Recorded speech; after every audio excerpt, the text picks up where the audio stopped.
কল্পনা করুন আপনি প্রতিদিন পরম নিশ্চিন্তে একটি চ্যাপ্টা পাথরের ওপর আছাড় দিয়ে কাপড় ধুয়ে পরিষ্কার করেছেন।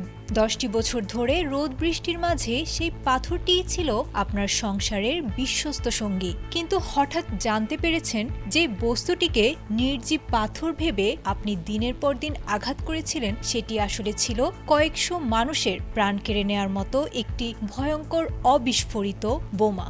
কক্সবাজারের রামুর প্রত্যন্ত গ্রামে এমনই এক হাড়হিম করা বাস্তবতাকে সঙ্গী করে কাটিয়ে দিয়েছিলেন একদল মানুষ। ঘটনাটি কক্সবাজারের রামু উপজেলার কাউয়ারখোপ ইউনিয়নের লট উখিয়াঘোনা এলাকার। শনিবার স্থানীয়দের দেয়া তথ্যের ভিত্তিতে পুলিশ যখন তচ্ছাখালী এলাকার ওই পুকুর পাড়ে পৌঁছেছিল তখন বেরিয়ে এসেছিল এক চমকপ্রদ তথ্য। এলাকাবাসী যে বস্তুটিকে 1 দশক ধরে কাপড় ধোয়ার পাথর হিসেবে ব্যবহার করে আসছিল সেটি প্রকৃতপক্ষে ছিল দ্বিতীয় বিশ্বযুদ্ধের সময়কার একটি শক্তিশালী বোমা। স্থানীয় সূত্রে জানা গেছে, প্রায় 10 বছর আগে পুকুর খনন বা পরিষ্কারের সময় পাওয়া গিয়েছিল এই বিশাল সিলিন্ডার আকৃতির বস্তুটি। এলাকার মানুষ এর গুরুত্ব না বুঝে এটিকে কাপড় ধোয়ার কাজে ব্যবহার শুরু করেছিলেন। গত 1 দশকে হাজারো বার এই বস্তুর উপর আছাড় পড়েছিল কাপড়ের, কিন্তু ভাগ্যক্রমে সেটি বিস্ফোরিত হয়নি।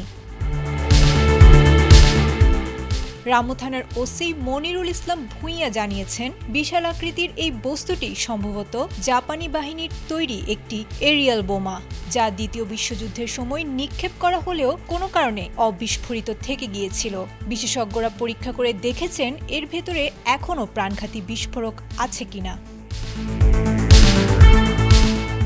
স্থানীয় ইতিহাস গবেষক ও আইনজীবী শিরূপন বড়ুয়া এই ঘটনাকে অভিহিত করেছেন রামুর ইতিহাসের অংশ হিসেবে। যদি বোমাটি অকার্যকর প্রমাণিত হয় তবে এটি যুদ্ধের স্মৃতি হিসেবে সংরক্ষণের দাবি তুলেছেন স্থানীয়রা।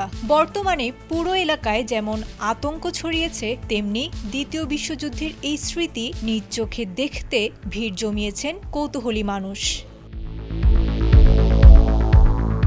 আয়েশা আক্তার, ATN বাংলা।